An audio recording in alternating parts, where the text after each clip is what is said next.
I think it's interesting how much your personal belief in what your body should do and how it should feel and everything and how that affects your shoe wear decisions is funny. But I think it fits in with my overall theory on sports and athletics that I'm willing to, wear an uncomfortable pair of shoes to try and look cool.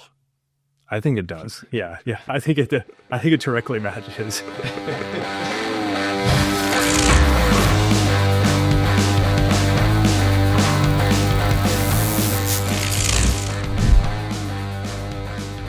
Welcome back to Past Your Prime, the podcast for active adults who still want to be explosive on the court, even if their feet currently feel like two cinder blocks when they hit the floor in the morning. That's me. I'm Alex Kiker, pro volleyball player, working dad, and a guy who has officially reached the age where a heavy landing on the court feels less like an athletic feat and more like a structural integrity test for my arches. I'm joined by Craig Smith, physical therapist, strength coach, and a man who can tell you your entire medical history just by watching how you walk from the car to the gym entrance. That's actually true. Yeah, I see you creeping out gyms. We've talked about that the last couple episodes, and people are starting to notice. Well, it's not like when you shamed that one dude to leave when you talked to him about the hang clean. Yeah. That was brutal. Right. Yeah, he saw me like a week or two ago, and he's like, how's swimming going? I was like, I'm not a swimmer. And he was like, okay, I'm not bleeding again. So today, as referenced in the intro, we're talking about our body's foundation, which is Craig's favorite part of the body, I think. Dude, I love feet. Yeah. We've talked about that several times. So we're going to, kind of deep dive into the feet a little bit more. Like the reason this topic came up is because I just played in a 3-day volleyball extravaganza over at the Cardinals football stadium. Is that what they call that now? I think it's State Farm Stadium. Okay. But it was very cool to be down on the football field level, spiking volleyballs in front of lots of the youths. That's pretty cool. Yeah, so that was really fun. Cool. But for those of you that are familiar with sport court, sometimes there's like a nice little layer in between. From my observations, it was just concrete and sport court, which to me is just the same as just jumping on concrete. And yeah, I have been waking up with the quote-unquote morning shuffle, which I gave Craig a little rendition of, but it's like when you walk up and you are like 150 years old and can, barely make it to the restroom in the morning. And Did you make it though? Oh yeah, I've made it every morning, but like my body has just been destroyed, and it feels like it's starting at my foot ankle area. And yeah, it just like, why are my feet hurting so bad? But I think before we talk about pain, like what does the foot do when it comes to athletics or athletic feats? The feats, yes, the feats. That's a sock brand. Is it? Uh-huh. Oh, I think I'm wearing Bombas right now. There's a lot of different socks. Yeah, I always think of it really from a standpoint of anybody, not even just athletes, but it needs to be able to absorb force. You need to be able to store energy in your foot. You need to be able to balance on one leg, and you need to be able to create a rigid lever that your foot's able to push off of. If you're missing any of those things, you're just asking for trouble. So I don't want any trouble. You don't want any trouble. And if you're missing any of those things, your body can't use your foot as a spring, which is really what it wants to do. And then you can obviously pass those forces up the chain, and that's why you can get injuries that hurt your knee or hurt your hip, but they actually originate at your foot. It's really what unlocks your athletic movements, and it's often, I think it's implicated in a lot of different injuries, but it's definitely implicated in a lot of performance issues. So if somebody's not getting through their foot well, like how you talked about the morning shuffle, you can't even walk normal. Right. And so the morning shuffle, the reason it looks like a shuffle is because you're keeping your foot flat the whole time. and you're avoiding large lever points during your gait cycle. And if you take those out, it's actually comfortable enough to walk. But depending on which strategy you use, whether it's the toe touch, the foot flat, the not taking a big step, they're all just to basically minimize the force that's going through your foot. That's been me the last 6 days. I feel like somebody took a sledgehammer to the top of my foot and then also took the same sledgehammer and whacked my Achilles a couple of times. Is it on the same side that you have the calf issue? No. The Achilles, no. The top of the foot, yes. Yes. The foot's fascinating because the location is so diagnostic compared to other areas in the body. So your hand and your foot, where you feel it is really, it's likely the tissue that's causing the pain is right underneath the pain area. Feel like it's at the location where you're feeling the pain. You've got it. Whereas with other things, you have to look a little bit deeper, make sure that there's not a referral. So you probably have a midfoot to forefoot injury on the top of your foot, and then you have an Achilles injury. Yay. Yeah. You did that in one tournament. Yeah, it wasn't even tournament. It was just individual matches, but I played, I don't know, like 8 or 9 sets in over 3 days. And yeah, that's just too much for this old body. That's not nearly as much as what I feel like you played. No, I'm usually good for like, I think it's usually at 7 or 8 sets in a single day is where I start to get blown up. So I only played a little bit on Friday, played a ton on Saturday. I think I played 7 or 8 of the sets on Saturday, and then only played a little bit on Sunday. So it was kind of a peak there in the middle, but still full warm-ups every day. Interesting. And just, lots of jumping, and you're trying to impress the old kids that are watching, and so trying to jump extra high and hit the ball super hard. You're going to say the ladies. They were doing something for the ladies. It was for the kids that were watching. Yeah. Okay, cool. I mean, there were several moms and dads there too, and I was probably older than several of them, so there's a problem in itself there. But I think you alluded to it earlier that, it starts at the foot, but it's going to kind of go up the chain. So whether it's your knees or your Achilles or your calves and so on and so forth. Your body's going to compensate. That's the most fascinating part about feet, in my opinion, is how well we've adapted. Look. Yeah. I make myself sound like a total weirdo. We just watched the movie Kiss the Girls with Morgan Freeman, where he's Alex Cross. He's like a detective who's trying to catch serial killers. And I think one of the serial killers was cutting people's feet off and keeping them. Pretty creepy. You like this movie. That is not my MO. Mine's more like I want them to function well. But I always said the foot's interesting, though, because it handles the most force. The joints are the smallest. And there's aspects of it where it has to act like a spring. And if it doesn't act like a spring, you either break the spring down more, or it goes right up the chain, and then you hurt, or you feel stiff. So I have people who come in and they've adapted these different compensations so it doesn't hurt, and it'll depend. I mean, they can have back pain, but then the issue's actually at their foot, and it's transferring all the way up the system. But it's pretty remarkable how well our body compensates in these issues. So like the capacity to absorb force can lower, leading to breakdowns in other places. I mean, you can break down the foot too. Yeah. But you have to really know. That'd be the functional diagnosis often. The structural diagnosis would be whatever thing's causing the pain. But you can look at gait, the jump, running. All of those things are all force absorption, force production activities. And you want to see which thing is causing the symptoms. And most people, whether it's a runner or a volleyball player, it's going to be that you don't absorb the force well. Or you make bad choices like me in the loading after this large amount of spiking volleyballs. Tell them what you did. Yeah. Well, don't shame me like that. Tell them what you did. Yeah. So played that and thought, I'm going to maybe work on recovery this week. I did really good the week before. I did a deload week the week before, trying to like prime myself for competitive play. And then Monday, just did an upper body workout. Like, okay, let's deload the legs. I actually took a rest day Tuesday.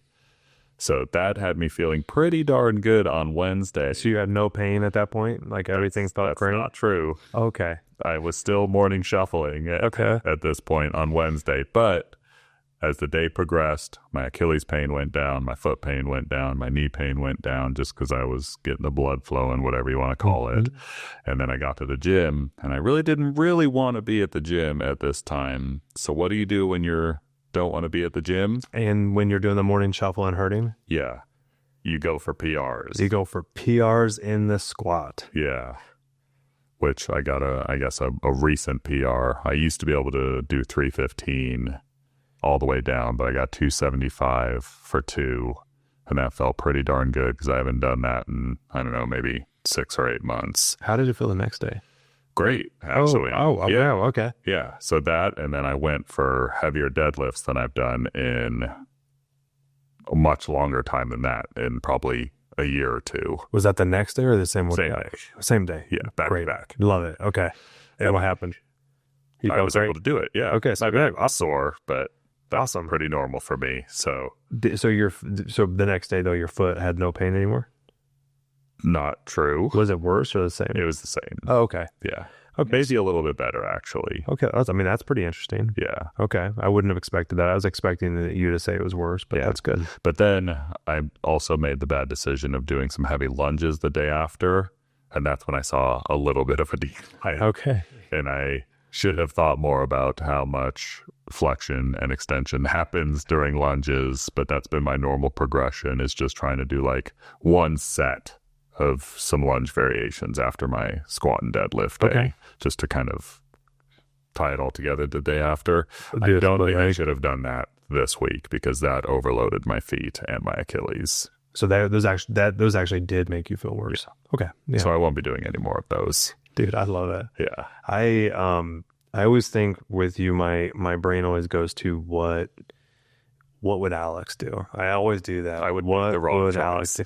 Well, it is interesting. Your brain, Sarah makes fun of me for this. If I feel at all like under the weather, I go do something like super hard exercise. She's like, that's a broken thought process. And then she works me through it. And then afterwards, I'm like, that makes more sense than but my brain was very convincing in the moment that this was what was appropriate to do. I need to go sweat it out, basically. So whatever it is. I don't know what that is. Yeah.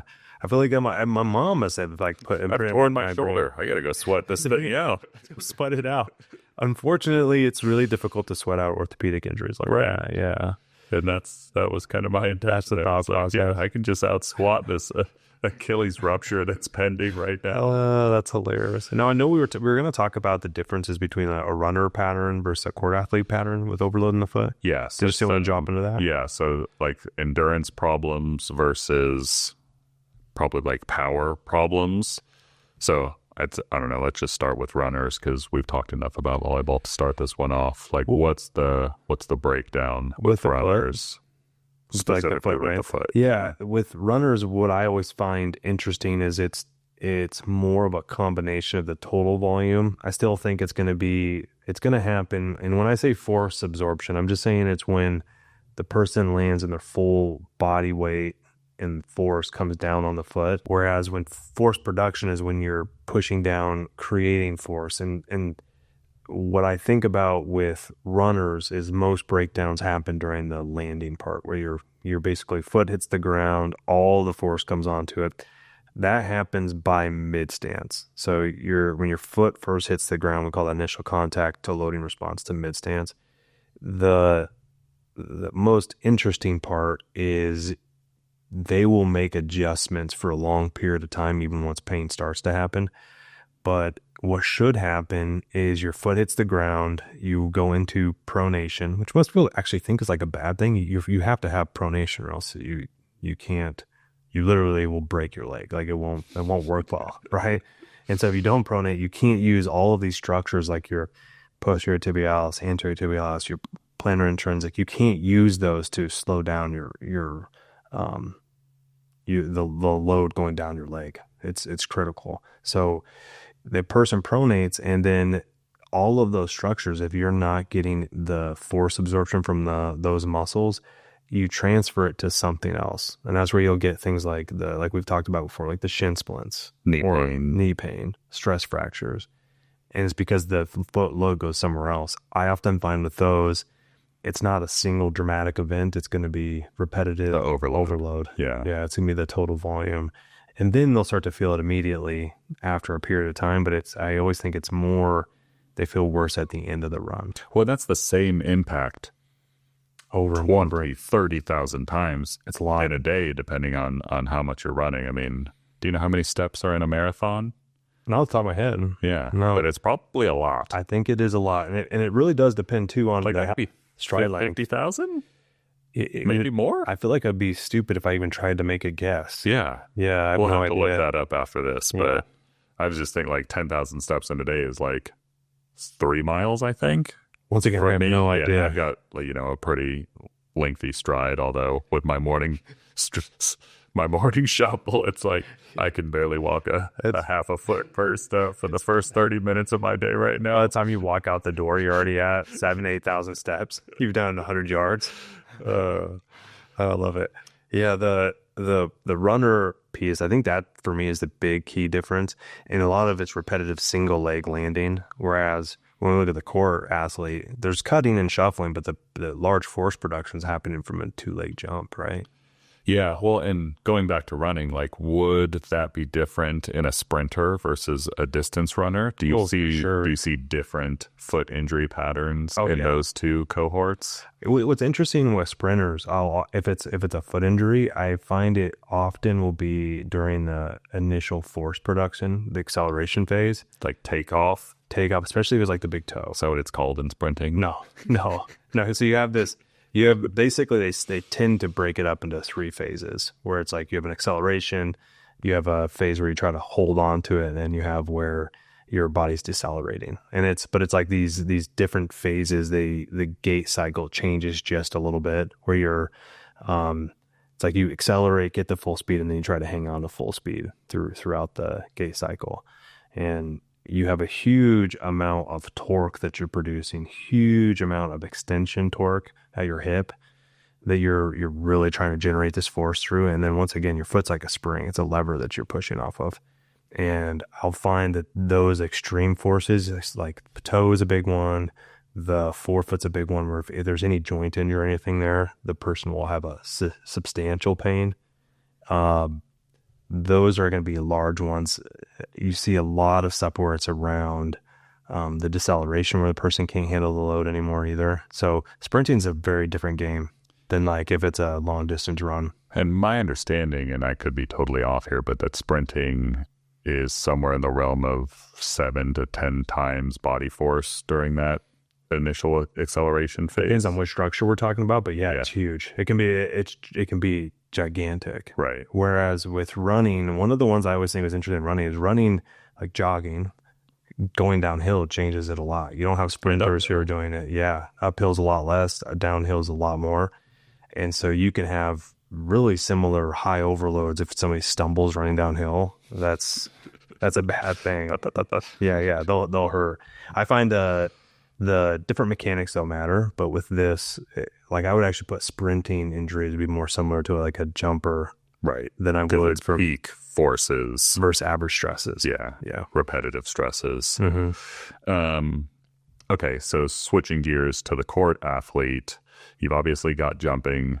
One thing that I guess I just want to start off with is the big toe. I know that I've had some limitations in my big toe when we were working through some of my ankle stuff, and I was like, well, who cares? Like, it's the big toe, but there's actually quite a big correlation between big toe, whether good performance, bad performance at like your vertical jump, right? Like, how does this little, 1 to 1.5 inch bone in your foot matter so much to, having a high vertical or even your sprint acceleration? Well, because if you think about it, if you don't have the motion, say you have a joint irritation at the big toe, which is incredibly common, every time that you take a single step, you're going into full motion that joint can handle, and if it can't handle it, it hurts extremely bad. Like, I mean, you can look at how many athletes they get turf toe and then they miss an entire season. Joey B, man, dude, right? I mean, it's crazy. Joey B. Joe Burrow. Oh yeah, that's the most recent we're one. friends like that. Yeah, that's I didn't realize that you and Joey were on that type of wavelength. He looked at me once. I was at his football game, and I'm pretty sure he looked at me. So did he do like he might have been looking at my wife, but I'm pretty sure he looked at me. He was looking at your wife. That's a little bit awkward. Yeah. I always find the big toe ones are interesting because if you don't handle the force that's even happening with walking, because you have to have almost full toe extension just to take a single step. Yeah. And if you don't have that, I mean, think about with your jump, you might be rocking through it, but it's as soon as it hits that load, it's like you basically get this sharp pain through your foot. Most people will completely unload it, and then you have a compensation immediately, and then everything else gets overloaded. But it's a place where your foot can't function normally if you don't have full and strong toe rotation. Yeah, it's critical, but it's also a huge lever. It's a lever that your body uses. Yeah, I just remember you touching mine and moving it. Like, does that hurt? I was like, well, yeah, but why does it? Like, I don't care. It's just my toe. Yeah, it can be the joint. You can get a toe impingement.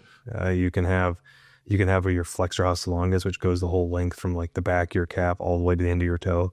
That can become a pain generator. I just saw somebody with that where they're having debilitating pain from it, and it's a really common injury. So you see these all these different injuries start to layer on top of one, on top of the other, on top of the other. It's super common. Yeah. Back to my bad decisions. Yeah. After my Thursday lunges, took another rest day on Friday, just did some walking, took a couple of walks on Friday, and that was good. Saturday, I decided I'm going to go and try and load my body a little bit and get a little volleyball and basketball stimulus in.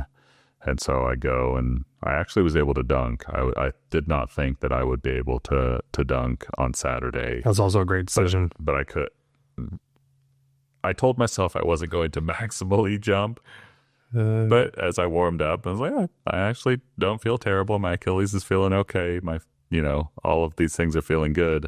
But I was just very nervous on my landings. My landings, I did have I think, cinder block syndrome that I referenced in the intro. And so, got a couple of just basic dunks in. I really wasn't trying to max jump, surprisingly, and was still able to dunk after like 30 or 40 minutes. So that was kind of good. But the landings just felt just like I was coming down like a house of bricks every single time. I was trying to land as softly as I could, but it just, I don't know, I felt like I was like 10,000 pounds of force just coming down every time I landed for some reason. And then the old feet started hurting again. Yeah, I mean, something got discoordinated with how the structures that need to be able to be on were obviously not on. So I kind of worked through it from a very similar way that you think about your low back. Did your foot core, so your plantar intrinsics, that would be your abductor hallucis, your flexor digitorum brevis, and then my favorite, the abductor digiti minimi. Know about that one. Those ones they're nice little muscles. They're very active, and if they are not firing well, either too much, too little, you'll notice it as a cramp in the bottom of your foot. And then you have your extrinsics that also help to decelerate your leg, like we talked about that before. All the ones that plantar flex, the dorsiflex, invert, and evert your foot. Those all have to be active. And then all the joints in the foot have to be really well controlled and not hurting. But then if your glutes turned off, your quads turned off, any of those other things that just basically absorb force, every time you land, you're basically landing and it's not eccentrically loading. So then it feels like you're just abruptly stopping. It'll sound like you're punching the floor. Yeah, it's going to feel bad. And it's because you are overloading a whole bunch of stuff and you are landing poorly. All right. Thank you. Yeah. That was me. So I always think of it. Did you try to land softer? No, that's what I was saying. I was actively trying to land softly, most just because I was nervous about injury risk, which I kind of threw out the window when I started trying to dunk anyway. But, tried to have levels to my athletic endeavors and not breaking myself too much worse than I need to be. Yeah, so if I would have been in your shoes, what I would have done would have been like an arch ball roll, a gentle soft tissue on the bottom of your foot over those three muscles we just talked about. Oftentimes people think they're on their plantar fascia, but they're not. It's the muscles that I'm going for. And then from there, I would have done just a brief activation routine of your pretibials. So that's going to be your anterior tibialis, your extensor hallucis longus and your extensor digitorum longus. And those are the ones that if your foot's flat, they're the ones that you can do a heel walk with. Those muscles, fire those ones. And then I would do a calf activation exercise. So just a low lots weight, of calf activation just because my Achilles was feeling a little bit a rough. little bit weird. It was so every time you landed or when you took off? Actually, it would just kind of hurt after the Achilles. And then the landings, just my feet were just not feeling great with any of the landing. They hurt after you did the dunk session or after? Yeah. So I would have done, you think of it too, as you have those main plantar flexors, which would be your main calf muscle, your soleus and your gastroc. Those are the ones that are hypertrophied, abnormally large with you. So they're much bigger than they should be. But you have a whole bunch of other plantar flexors in your foot. And so you can target each one of those individually. So that's where you can work some of those different muscles. And so you can do different drills. You can do a post-tib exercise, which we can link to. You can do toe yoga. That's a coordination exercise. But then what I often will do is have a person do some depth jumps really light so that they can re-coordinate it and then progressively go higher and higher and higher with the idea you're just trying to make it feel comfortable and soft. So instead of doing like the dunk, which you're going to be focused on the dunk first and then the landing second, do something where just focus on the landing, make it soft and smooth, and then slowly go higher and higher and higher. And honestly, it's actually really useful with somebody like you to go higher than what you can jump and land. Yeah. You'll see one of the guys who I saw doing it, I feel like it was like D Wade. And I actually I would say I feel bad for how he was managed through some of his injuries, just watching how they handled his knee injuries. But I did like how they did a lot. I saw a lot of stuff around death jumps where he's controlling the landing. I think more explosive athletes, if they do work like that, that's super helpful. If we go back to the runners doing a lot of single leg landing where they're working on decelerating it with one leg it's so useful because it's neurologically difficult for your body to do, and it's hard to link it together. Yeah. Those are one that, have just kind of fallen off my training plan a little bit, but I'm also trying to limit my plyos outside of playing because I've been playing more and I'm doing so many landings and jumpings and probably not at the peak force. So I probably do have a little bit still to benefit from depth jumps. So this is where I would think of it as a recoordination exercise for you. So that would be a nice thing to do after you. So if I had to go back through your past week, I'm not upset about the heavy lifting because you didn't have a bad response to it and you didn't do things that were targeting directly on the places where you're feeling uncomfortable. So that's not a bad play. You could have thrown in the recoordination exercises. So you could have done activation first, done something to make everything just feel good, and then you could recoordinate the landing. I think you would have liked that. I think it would make it feel more comfortable because it makes me think that as you're getting fatigued, that mechanism, that motor pattern is not working as well. And so that would be a perfect thing to throw in after you get done playing because you're probably landing stiff without realizing it. Well, and comparatively going back to like the runners and volleyball players, I think I had a little combination of both, right? I had an overload, but also a peak force stress. Exactly. And so like, I think for me, just putting those two things together was not disaster, but definitely led towards some additional uncomfortableness. It's interesting you say it like that because I do think about that quite a bit. I mean, my brain always goes to, was it a peak failure or was it an average failure? Or was it a little bit of both? Which, I mean, it often can be. And then for you, I always think back, every time where you seem to have a regression, it's around peak play. So it's something where it's really going hard. So then if we catch that over and over again, getting something like a recoordination plan around your feet would be a really nice addition. Something that's not that hard, but something that you do when you're fatigued. So it's in a safe way so that you don't have that breakdown later on. And so it becomes second nature instead of something you have to think about. Because it was already too late, right? So the height that you were getting with your dunk, your body was telling you it was too high. And so working down just a little bit lower, you do 3 or 4 sets of it and then go back and do a dunk. It should feel dramatically more comfortable. And I wish there were more low rims that I could go dunk on. Because they're really not as much. Yeah, that's probably not good. And this was amazing for you. Just do it more often. You just record yourself dunking on a 9-foot rim. You're just like God, this guy got it back. He's got springs in his They're leg. like both legs. This is crazy. He just Aaron Gordoned it. Yeah. But then on volleyball, I think you just have different stresses on your feet, right? Because you're side shuffling to go block or to go get a dig. You're jumping, landing, like you're touching kind of all the different pieces of your foot rather than with running. You're just pounding on the same thing over and over. Yeah. I mean, that running, it's really remarkable how well we can handle how much people do run, the volume that they're actually doing at that low level. It really adds up. That's actually one of the reasons it's always interesting when I have somebody who comes in who's an ultra distance runner or marathon distance runner, because they're putting so many repetitive stresses. If they can come in and they're telling me they're still hitting volume, but it hurts really bad, I actually know it's not that big of a problem. You need to reduce your volume. Reduce your volume, or I need to give you a tool so that whatever the thing is that's dysfunctional, if we correct that, they don't hurt anymore. And you give them a period of time of it not hurting in the heels. And that's some of your taping methods, other things. Tasing, bracing. It could be activation throughout the activity. Like, for example, if I was thinking of a runner who is doing, let's say they're 3 weeks out from a marathon, and that they really want to make sure they're running, and they're starting to have a full, like all their wheels are falling off, and they put all this effort in, they want to actually be able to make it to the race day. I will definitely, it's way more around a recoordination, giving the tissue that hurts a little bit of space to heal while keeping their body getting the stresses that they need to make sure that they can still do the race day.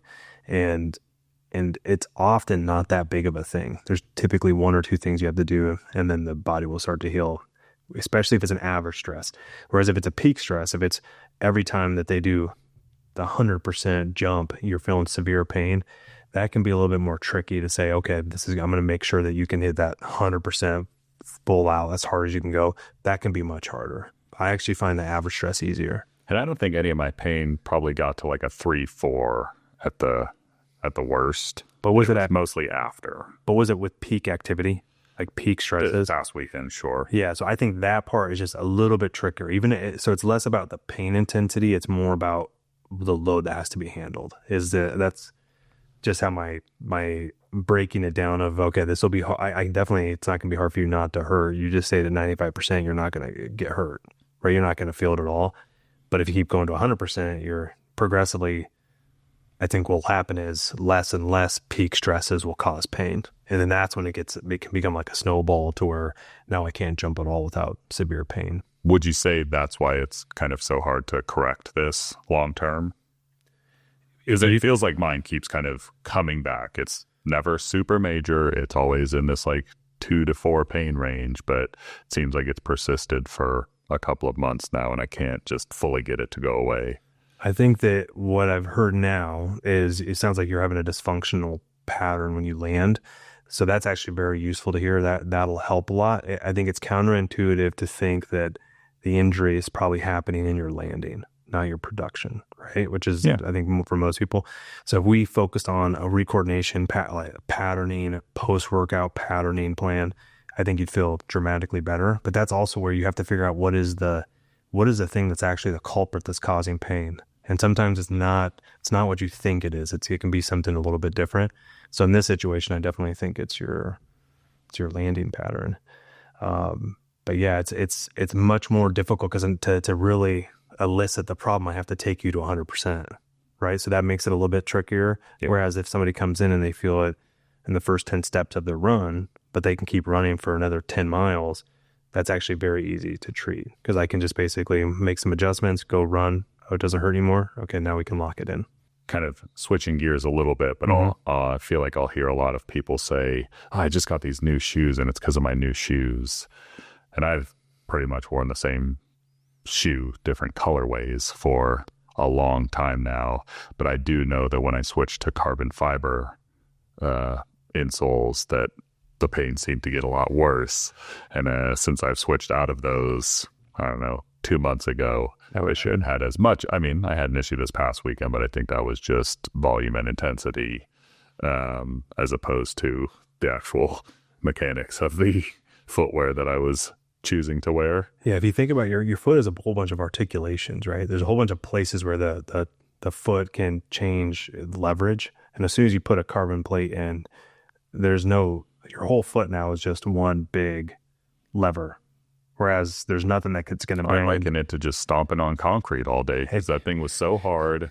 You know, you see the cool videos, it flops up and, it goes 40 inches into the air. That's going to make me jump 40 inches. No, it's just going to make your feet hurt. Well, some people it destroys immediately. I actually find it interesting to see who it does because I can't actually see the exact person who's going to have the immediate breakdown, but I haven't actually read any studies on it at this point. I'm not sure if there's any literature out there. A couple of studies on the carbon plates. Like on injury patterns? No, more specifically on vertical jump things, because that's their claims. And from everything that I've seen, they do not work. Well, I definitely... For that piece. But they do make your feet hurt, from my experience, not from a research perspective. That's funny. Whoa. I can see why it's basically the same idea of you're creating a bigger lever, you're creating a more elastic energy storage that then rebounds. So you're storing energy that it doesn't happen. I do think in some things it happens. It's just not going to give you 40. Because it's running. It definitely happens. Yeah.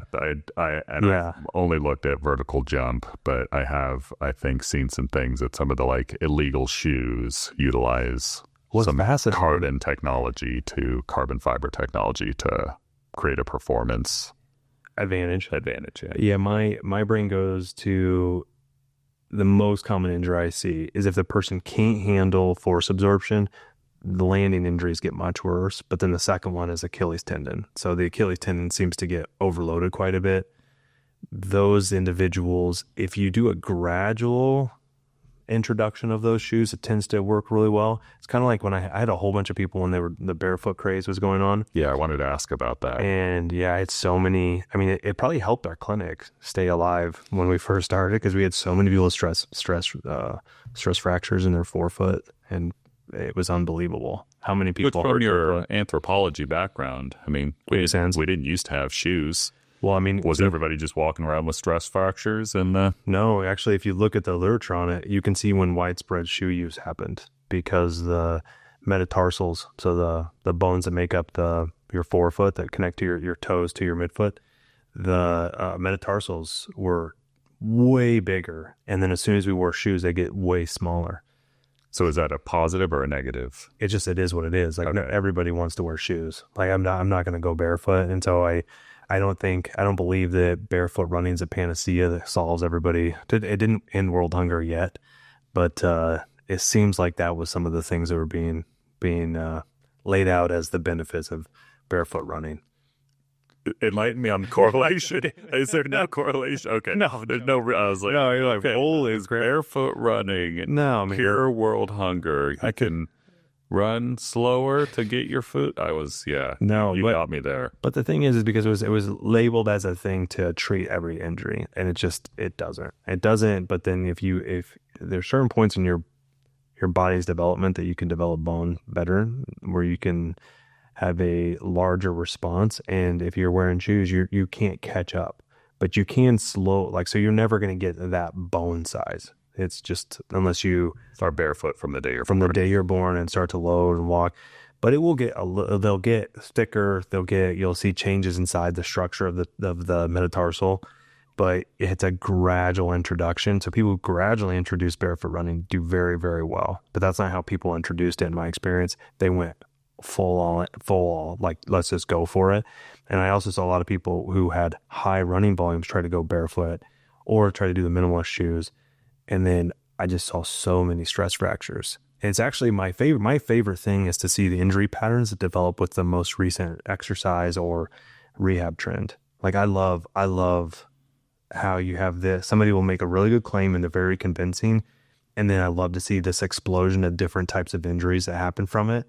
And it's probably my favorite thing about rehab. As a self-proclaimed sneakerhead, I just can't see myself wearing those toe shoes. No? Why? Because how they look? Yes.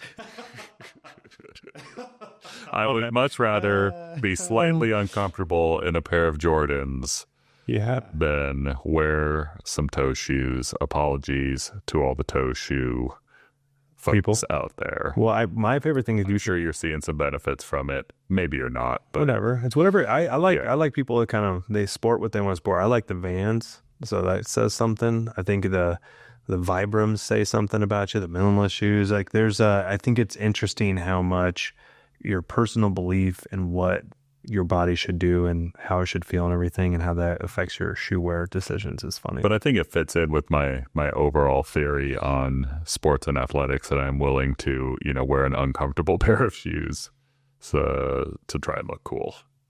I think it does. Yeah. I think it directly matches. Yeah, I love it. All right. So how do we fix it? What are your kind of final thoughts on fixing foot? In general, what I would say, you need to know if you are hurt, we need to know exactly what structure is involved. That's just always diagnosis first. Always. And we're planning on doing some very specific ones around different types of injuries, but you always just want to know exactly what's actually hurting you. 2, you have to get it so that structure is no longer being overloaded. We call that the therapeutic gap. You got to get it to a point where there's a healing environment so that the structure can heal. But let's just say we get that part to all happen and you now have a foot that doesn't hurt.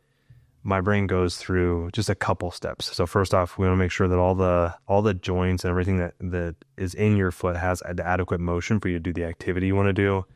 We want to make sure that your foot core is very active and normal, not dysfunctional.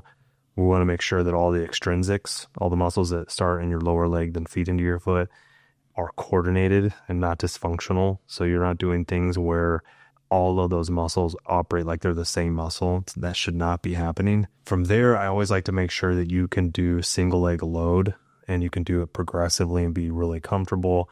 We have to make sure that you have normal balance. And then once all that's like layered together, you want to train the heck out of the peak stresses that are going to happen. And then you want to know what's the full volume that the foot has to be able to handle.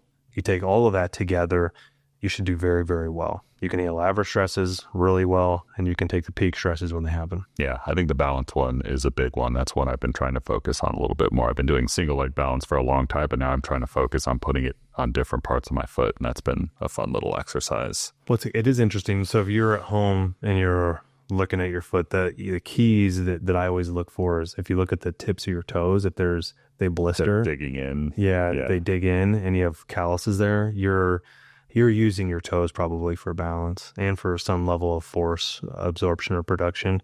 Yeah, but if you also look at the foot, like how you're saying that you look at the footbed, you pull your footbed out and you see that there's holes there. Yeah, you're using your toes. Yeah. Are there really? Oh yeah. Yeah. I'll pull them out. Like when I was switching out for those carbon fiber insoles, I pulled them out and like basically the whole big toe area was just gone. Fascinating. It was like almost going through the whole shoe itself. That's ridiculous. Yeah. So that's on all of them. All your shoes are like that. Not only athletic shoes. Okay. So I think I'm a toe jumper apparently. Well, so then I would be thinking you probably either there's an issue with the force absorption chain, or there's a balance issue. So something's happened. It's force absorption. I'm pretty sure. Yeah. From how you're talking, that would be my big thing. If you literally just focused on end of your workouts, strength workouts, landing softly, not going as high as you can, but go only as high as you feel like you can land softly and under control, you'll be shocked at how much that transfers over to your sports. I think our buddy Verko Shansky said for performance gains, you need at least 36 inches. For Shansky. Yeah. I like that guy. Yeah. But he also got to use steroids.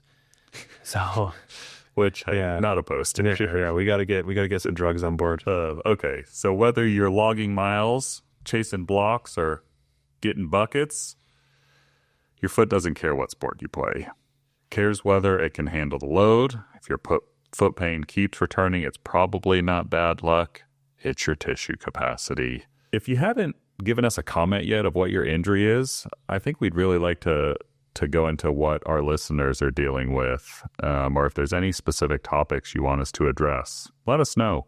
Mm-hmm. I think we're looking to be diverse in the topics that we discuss, and that would be super helpful to know what you want to hear about. I think we had a recent comment about wanting a dietitian, and that's something that Craig at Smith Performance Center has recently implemented. So if you want to meet with a dietitian, maybe before we get a dietitian specific episode, go log on to smithperformancecenter.com and check that out. We did do an interview with her. I did get feedback from Alex that he should have led the interview. Craig's much better, in my opinion, at talking about patient problem pathologies than maybe interviewing people, but that's all right. We'll let him do his thing. I appreciate the feedback. You are welcome. Alrighty, we'll see you on the next one. BYB, baby. Peace.